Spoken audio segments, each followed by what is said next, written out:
आज मस्त न वाटणाची मिसळ बनवलेली आहे. म्हणजे बिलकुल याला वाटण वगैरे काही केलं नाही. तर मस्त अशी मिसळ केलेली आहे आज. हे पहा. आणि वेगळीच मिसळ आहे. त्याच्यासोबत इकडं बाजरीच्या भाकरी चालू आहे आता. काही झाले आता. हे पहा. आणि मिसळ बरोबर आज भाकरीचा बेत आहे. बघू आता.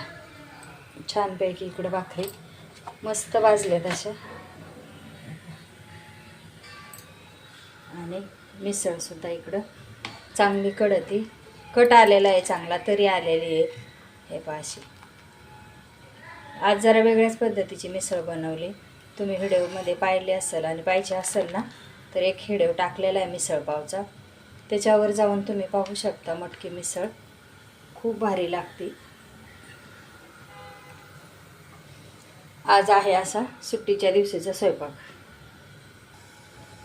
तर आता वरून अशी मस्तपैकी कोथिंबीर टाकून घेऊया. तर कोथिंबीर पण आता चांगली मिळते, ताजी हिरवीगार.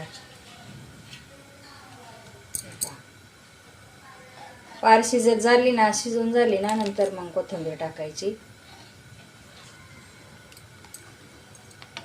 आता मी गॅस बंद करणार आहे, कारण मस्त अशी तरी पण आलेली, कट पण आलाय आणि छान शिजली.